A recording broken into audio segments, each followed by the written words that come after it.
Здравейте, фенове на антики и приятели на нумизматиката! Скоро се здобих с тази монета. 10 източно-германски марки от 1975 година. Много от гледащите сигурно ще се замислят какво е общото между българската нумизматика и тази източно-германска монета.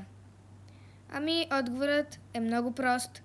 Това е монета 20 години Варшавски договор. Това, както се досетихте, е юбилейна монета. Ето го и българския герб. Може да забележите.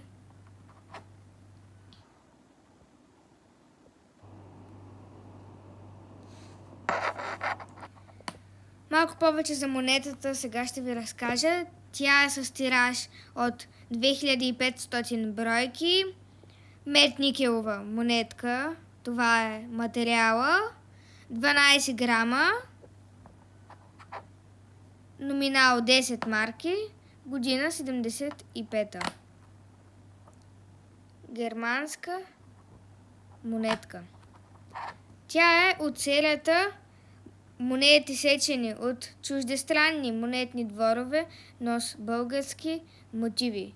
А българският мотив е нашият герб. Тези монети са описани в каталога на Георги Николов. Ето да я видите. По каталог е в МС качество 50, а в Proof Matte Glance е 80.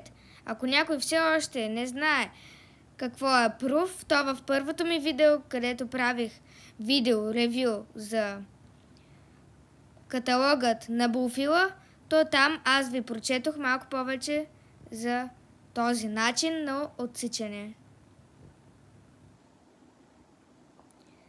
Монетата може да се закупи на цена от 25, 30, 35 лева.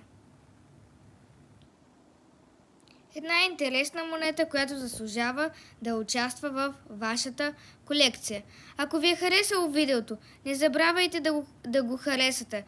Ако ли не, споделете го в социалните мрежи с други приятели. Така ми помагате страшно много. Ако искате, абонирайте се за моя канал, за да получавате известие за още видеа, в които разказвам за антики и други парични средства. Благодаря ви много, че гледахте видеото и до нови срещи!